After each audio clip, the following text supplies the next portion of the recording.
하나님은 성품을 소중히 여기십니다. 오늘 만나는 바나바를 향해서 성경은 바나바는 착한 사람이요 라고 기록하고 있습니다. 근데 그의 착함이 그냥 착함이 아니고 성령과 믿음이 충만한 사람. 그러니까 그의 착함은 성령을 통해서 그리고 예수를 믿는 믿음을 통해서 주어진 성품입니다. 이 바나바가 섬겼던 교회는 안디옥 교회입니다. 예루살렘 교회는 모범적인 교회이긴 하지만 예수님께서 땅끝까지 이르러 복증이 되라는 말씀을 순종하지 않고 있었습니다. 심지어는 그 사울이 스데반을 죽이는 일에 공모함으로 핍박이 일어났을 때도 사도들은 예루살렘 교회를 떠나지 않았습니다. 사도행전 8장 1절을 보게 되면 사울은 그가 죽임당함을 마땅히 여기더라. 그날 예루살렘에 있는 교회에 큰 박해가 있어 사도 외에는 다 유대와 사마리아 모든 땅으로 흩어지니라. 지금 많은 사람들이 흩어졌지만 사도들은 여전히 남아 있습니다. 그런데 예루살렘 교회에서 흩어진 사람들이 안디옥까지 가서 복음을 전가하는데 놀라운 일이 벌어졌습니다. 그들이 이방 사람, 헬라인들에게까지 복음을 전하게 된 것입니다.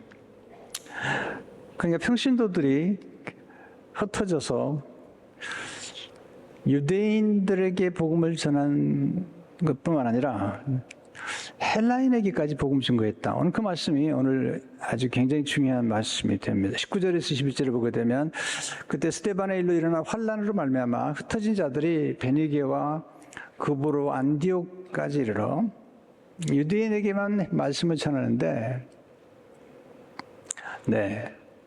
그 중에 급으로와 구레네 및 몇 사람이 안디옥 이르러 헬라인에게도 말하여 주 예수를 전파하니 주의 손이 그들과 함께 하심에 수많은 사람들이 믿고 죽게 돌아오더라. 헬라인에게도 복음을 전하고 예수님을 증거하는 역사가 있었던 것입니다. 그래서 안디옥 교회가 세워졌습니다. 사도들에 의해 시작된 것이 아니라 고난 중에 있었던 평신도들에 의해서 세워진 교회인데 예루살렘 교회가 소문을 듣고 바나바를 담임 목회자로 보낸 것입니다. 22절에 보면 예루살렘 교회가 이 사람들의 소문을 듣고 바나바를 안디옥까지 보내니 이 바나바는 안디옥 교회를 섬겼고 그리고 안디옥 교회를 시작했던 성도들과 함께 예루살렘 교회보다도 더 아름다운 그런 공동체를 세운 것입니다. 어떻게 안디옥 교회가 세워졌을까? 어떻게 우리 교회가 세워졌을까? 첫째로 하나님은 고난을 통해서 새 역사를 창조하십니다. 11장 19절에 보시면 그때 스데반의 일로 일어난 환난으로 말미암아 흩어진 자들이 베니게와 급으로 안디옥까지 이르러 유대인에게만 말씀을 전하는데 이게 환난으로 말미암아 흩어졌다. 환난이란 눌러서 압박하는 것입니다. 환난이란 영어로 트리블레이션인데 라틴어로 트리블룸에서 나온 단어인데 트리블룸은 곡식을 타고 갈 때 사용되는 탈곡기입니다. 이 도구는 곡식의 껍질을 벗기기 위하여 압박하고 마찰을 가하게 되는데 그 과정에서 곡식의 껍질이 벗겨지고 알곡만 남게 됩니다. 환난은 곡식의 껍질을 벗기는 것입니다. 환난은 고통을 통해서 우리에게 필요 없는 껍질을 벗기는 것입니다. 또 환난은 멀리 흩어지게 만듭니다. 흩어진다는 헬라어는 디아스페리오, 여기서 디아스포라가 나오죠. 우린 디아스포라잖아요. 이 단어는 흩어지다, 퍼뜨리다 혹은 확산시키다라는 뜻을 내포하고 있습니다. 조금 더 설명하면 디아스페리오는 씨를 뿌리다라는 뜻이죠. 씨를 뿌린다는 것은 흩어져서 버림받은 게 아니라 심겨진 것입니다. 무엇이 그렇게 만들었을까요? 고난입니다. 고난. 우리는 고난을 싫어하지만 고난은 신비로운 하나님의 축복이고 역설입니다. 고난은 안락한 곳을 떠나 모험하게 만듭니다. 요셉은 아버지 품이 안락했지만 고난을 통해서 애굽으로 가게 됩니다. 또 안디옥 교회를 세운 분들도 고난을 통해서 예루살렘을 떠나서 그들은 안디옥에 이르게 됩니다. 고난은 새로운 세계로 뻗어나가게 하죠. 요셉이 애굽으로, 그리고 성도들이 지금 안디옥까지, 소아시아의 안디옥까지 이르게 된 것입니다. 고난은 우리를 정결케 합니다. 고난의 유익은 우리를 깨끗하게 만들어서 불순물을 제거하는 것입니다. 또 우리를 고난은 변화시킨다. 사람이 변화하고 성숙하는 게 어렵잖아요. 근데 우리를 변화시키는 게 뭘까? 저는 이 변화와 성숙에 관심이 참 많은데요. 또 제 삶을 통해서 저를 변화시키는 게 뭘까? 우리 교회를 변화시키는 게 뭘까? 꿈이죠, 꿈. 꿈을 통해서 우리는 변화가 되죠. 저는 늘 물어봐요. 꿈이 무엇이냐고. 또한 사랑을 받으면 변화됩니다. 또 좋은 만남을 통해 변화가 됩니다. 좋은 책을 통해 변화가 됩니다. 성경이 제일 좋은 책이죠. 때로는 고난만이 우리를 변화시키는 게 아닙니다. 놀라운 은혜, 놀라운 복을 경험할 때, 이건 내가 한 게 아닌데, 이게 이제 우리 삶을 변화시키는 것입니다. 그리고 우리가 아는 것처럼 고난이 우리를 변화시키고 우리를 깊이 있는 사람으로 만들죠. 고난의 깊이가 성숙의 깊이를 결정합니다. 고난을 경험한 사람들의 언어는 다릅니다. 그리고 공감력이 다르죠. 고통 중에 있는 사람들을 공감하고 위로할 수 있는 사람은 고통을 겪은 사람만이 가능한 것입니다. 고난은 새 역사를 창조합니다. 모든 새로운 역사는 고난을 통해 창조되고 모든 새로운 생명은 산통, 어머니의 고통을 통해서 씨앗이 깨어지는 아픔을 통해서 창조됩니다. 우리 교회도 사실은 고난 중에 태어난 교회입니다.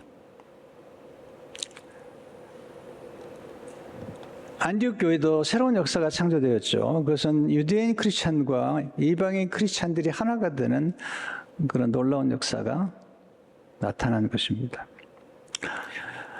고난을 통해서 사명을 완수하게 됩니다. 예수님이 제자들에게 주신 지상명령은 사실은 모든 세계 열방 만민인데 그들은 예루살렘에 머물렀죠. 근데 하나님의 역사로 나중에는 이제 제자들도 여러 나라에 가서 복음을 전하게 됩니다. 우리 민족은 대단한 민족이에요. 우리 민족의 지금 디아스포라, 흩어진 우리 민족이 한 750만 명 정도 대략 된다고 그러고요.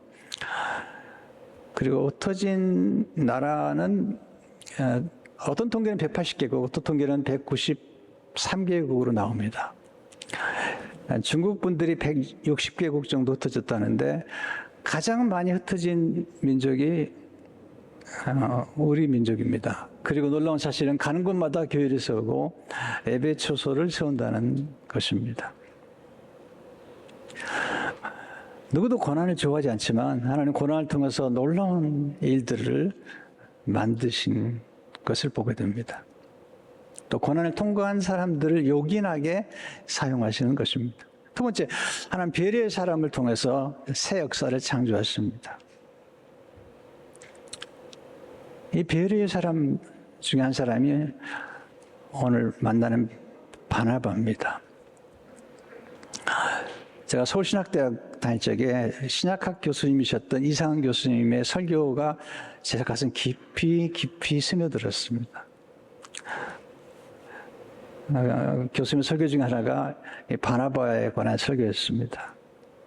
성경을 쭉 풀어가시면서 바나바가 얼마나 아름다운 인물이었는지, 얼마나 배려를 잘하는 인물이었고 이루어졌는지를 설명했고, 그리고 사도 바울을 세운 후에 역사의 무대에 사라진 훌륭한 인물인 것을 증언했습니다. 가슴 깊이 새겨진 인물 중 하나입니다. 바나바가 섬겼던 안디옥 교회는 놀라운 교회였습니다. 바나바가 안디옥 교회에 갔을 때 그런 안디옥 교회에서 본 게 있습니다. 그게 하나님의 은혜죠. 하나님의 은혜가 머무는 곳이 건강한 교회입니다.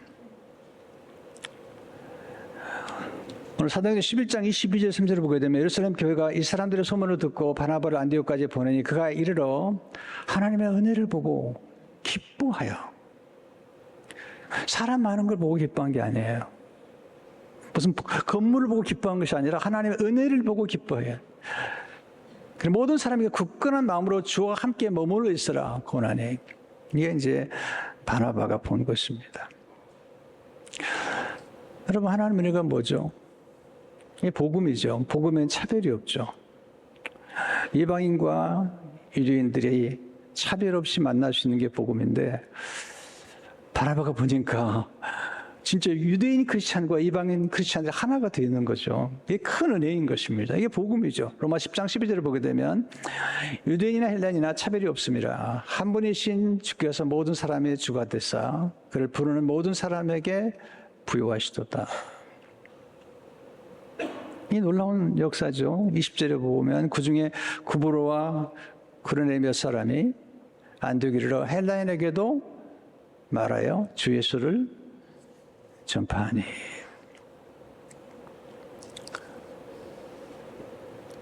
하나님의 은혜가 머무는 것. 우리 교회에는 15년 동안 하나님의 은혜가 머물렀습니다. 지금도 하나님의 은혜가 우리와 함께하는 것을 보게 됩니다. 두 번째, 하나님의 성품을 닮은 영적 리더가 섬기는 교회가 곧 건강한 교회입니다. 건강한 교회는 건강한 영적 지도자에 의해 세워집니다. 건강한 교회는 건강한 성도들에 의해 세워집니다. 건강하다는 것은 문제가 없다는 게 아니죠. 우리 몸은 건강하지만 우리 몸 안에 늘 질병과 싸우는 거죠. 또 갈등도 있고요. 그러나 건강하다는 것은 폴 트루니에는 건강하다는 것은 병이 없다는 것이 아니라 구김살이 없다는 것이다. 그리고 인간의 잠재력을 극대화하는 것이다. 우리 교회도 완벽하다는 생각을 해본 적이 한 번도 없습니다. 그러나 우리 교회는 여러 가지 어려움 중에도 기적을 경험했고, 그리고 또 성장한 것을 보게 됩니다. 바나바는 어떤 사람이었을까요? 또 우리 교회 15년 동안에 우리 교회 섬겨오신 성도님들은 어떤 분이었을까요? 첫째로 바나바는 하나님의 착한 성품을 닮은 사람이에요. 24절을 보시면 바나바는 착한 사람이요 성령과 믿음이 충만한 사람이라. 이 착하다는 말이 하나님 선하시다, 또 하나님 보시기에 좋다 라는 뜻이에요. 하나님의 성품을 닮은 거죠. 이것은 자연적인 성품이 아니에요. 저 사람 착한 사람이야. 그런 사람들이 이상한 짓 많이 하는 거 보잖아요. 근데 바나바의 착한 사람은 우리 인간의 본성적인 착함이 아니라 하나님의 비본성이 성령의 역사와 예수 그리스도를 믿는 믿음으로 역사함으로 착한 성품이 형성이 된 거죠. 그것도 훈련을 통해서. 두 번째, 바나바는 하나님의 위로하는 성품을 닮은 사람이죠. 사도행전 4장 36-37에 보면 바나바가 등장하죠. 구브로에서 난 레이족 사람이 있으니 이름은 요셉이라. 원래 바나바 이름은 요셉이에요.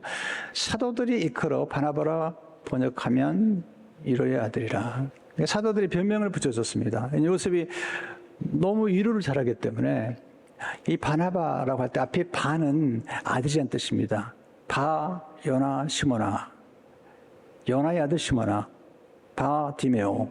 디모의 아들. 바나바는 나바의 아들이라는 뜻인데 번역하면 위로의 아들이라. 아니 그가 바티스메 파라 그 값을 가지고 사도들의 발 앞에 두니라. 위로자였다. 근데 위로자가 누굴 거예요? 성령님이 위로자시죠. 성령 충만하면 위로자가 될 수 있죠. 성령님을 가리켜서 헬라어에 보면 파라클레토스라 말하시죠. 파라클레토스는 파라, 곁에란 단어와 클레토스, 부르다. 곁에 부름받아서 위로하는 거예요. 위로하고 격려하는 분이시죠. 성령님은 정죄하는 분이 아니세요. 판단하는 분도 아니세요. 성령님은 우리 곁에서 위로하시고 변호하시고 우리를 도우시는 분이시죠.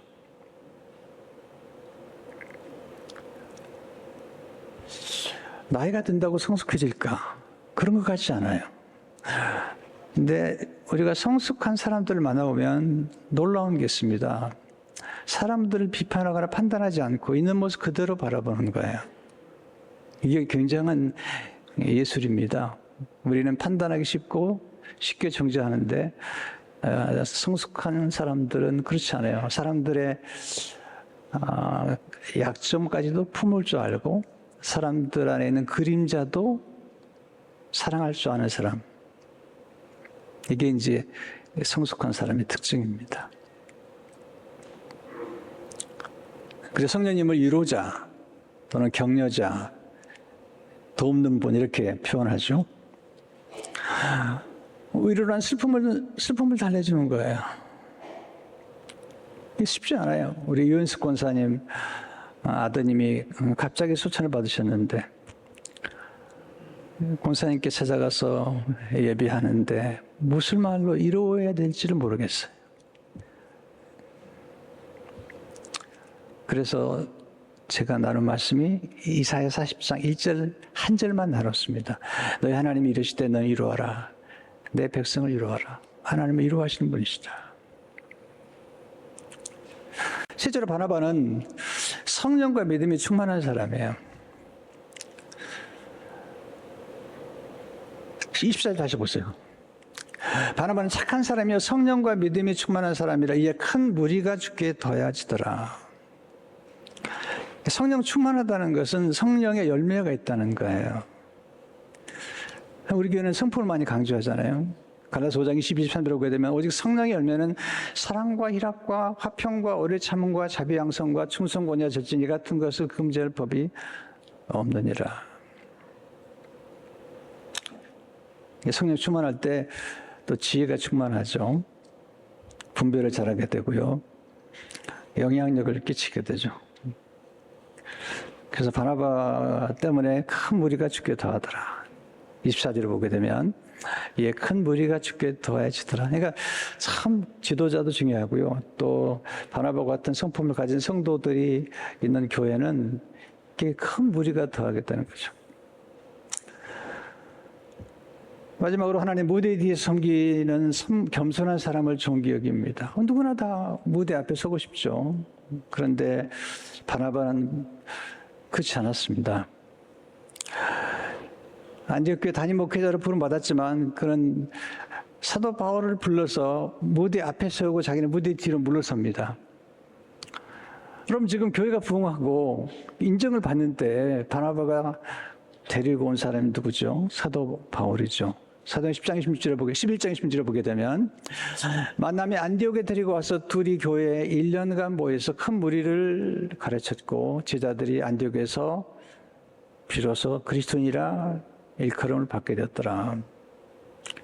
사도 바울, 그러니까 사울이죠. 사울을 데리고 오는 것입니다.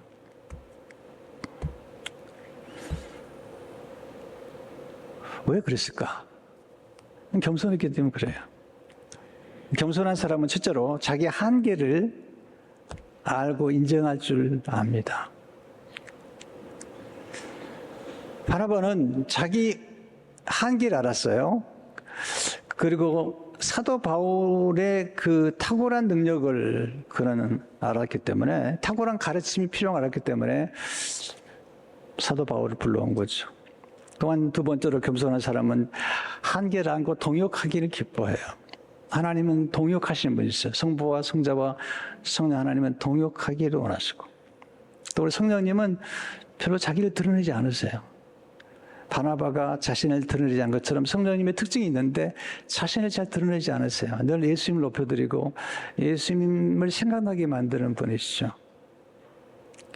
소금처럼 숨어서 맛을 내는 분이 성령이시죠. 우리 모두에게 동역자가 필요해요. 저는 늘 동역해 생각했어요.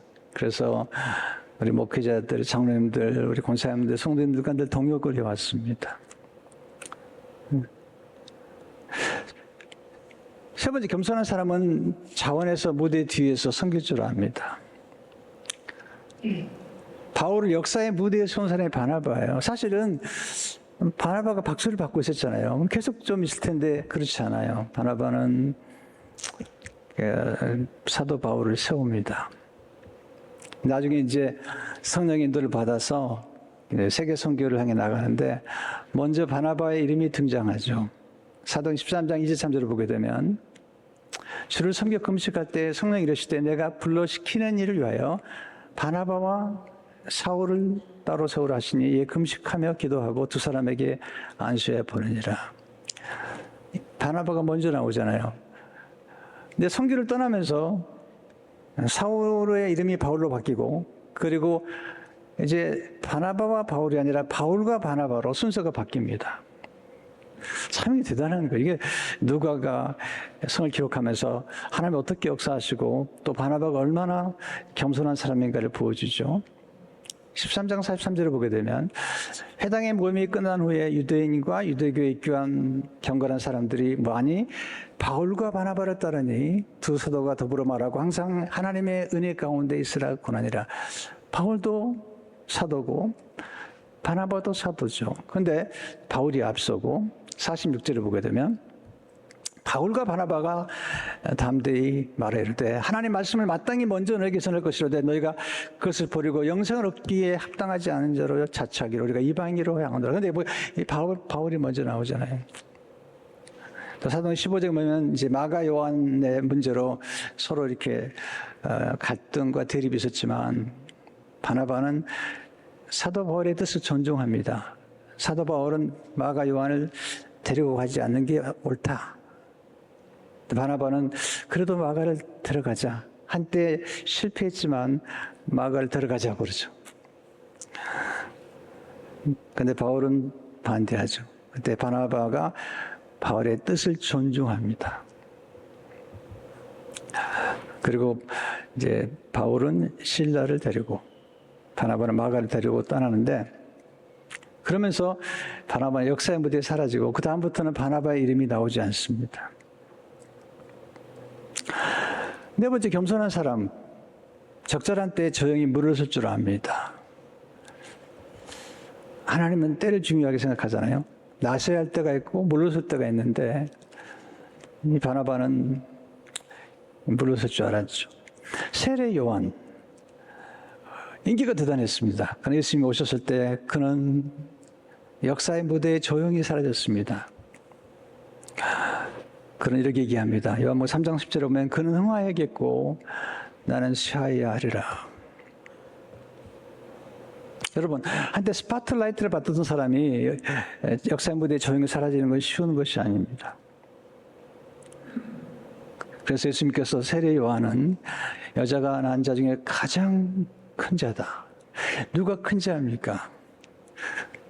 큰 인물을 세우고 뒤에 물러설 줄 아는 사람이 큰 사람이죠. 로버트 클린턴 교수님은 바나바는 큰 사람이었다. 왜냐하면 사도 바울도 품었고 사도 바울을 세웠기 때문에.